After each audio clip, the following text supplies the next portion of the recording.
Now that we've created the video, it's time to prepare it and edit it if necessary. Maybe add some text to it, that kind of thing, before we are ready to finally publish it. So I'm going to go up here, Add, Import Media. I noticed that this new version of Camtasia, you have to do this. The old version of Camtasia, all the media clips were already here in the clip bin.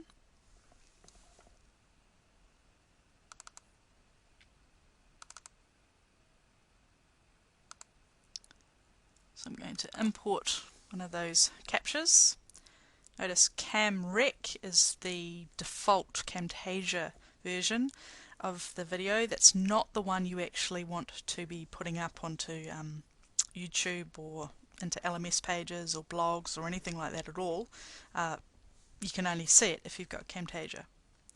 So this works a lot like Windows Movie Maker or iMovie on the Mac. Click and drag the clip. Okay.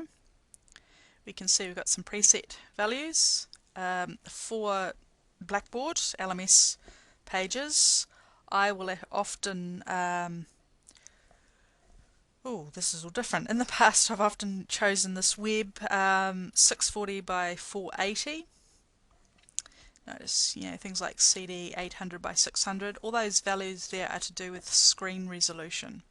So let's try this. Ultimately I'm going to put this onto YouTube, so I'll try this one. This is a bit different to what I'm used to.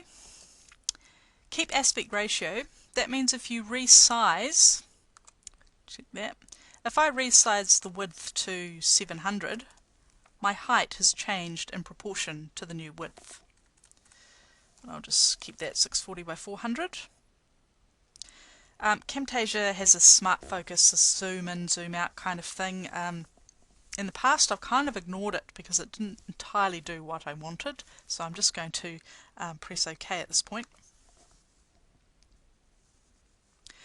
Now what we've got is the screenshot of the recording over here. iMovie and Movie Maker do the same thing. We've got the timeline down here. I'm getting quite annoyed with this little pop-up button. We've got, in this particular view, we've got the first row here is the video itself. The second row is where I can zoom in. This is technically picked up where my cursor has been when I created the recording. You can see there's a lot here. I'm not used to seeing this many. This is obviously new to Camtasia 6. We can modify those a little bit later, and we can see that we've got a separate audio track which you can manipulate separately, independently of the video, that is. We can also, like many video programs, switch, and that's where we can put in transitions between different sections of our video and so forth. So if you've used iMovie on the Mac or Windows Movie Maker on a PC, it's very, very similar kind of process of how you'd work with your video. What I tend to do here is play, listen to it, make modifications as to where I zoom in, how much of the screen I can see, all that kind of thing. If I right click any of these blue diamonds and go modify, can see I can get to the point where I can show the user, well, how much of the screen do I want to be able to see at any one time. Again, whether I want to zoom in, zoom out. In fact, this new version has automated a number of tasks perfectly. Once you've finished with it, you press finish.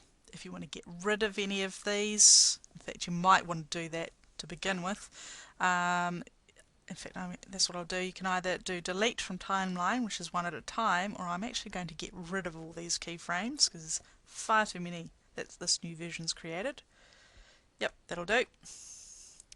The playhead, if you want to delete any information, it's like, again, those free iMovie, Movie Maker.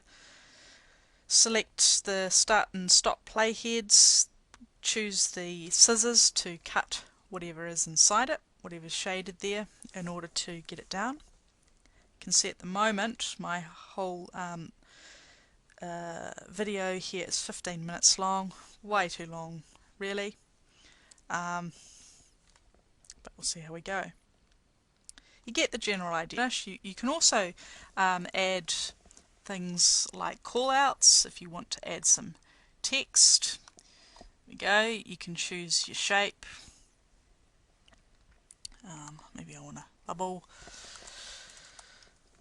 Hello FLE.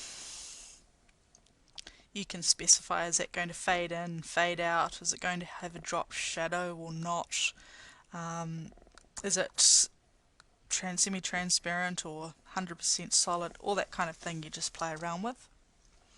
Once you've finished with it, press finish, and you can click and drag how long is that actually going to appear in your video, all that kind of thing. Oops.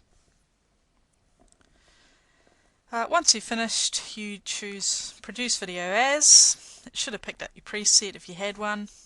Press next. Give it a name, specify whereabouts on your computer you want the video to be stored. Press next again, and when you press finish, it's going to render your video.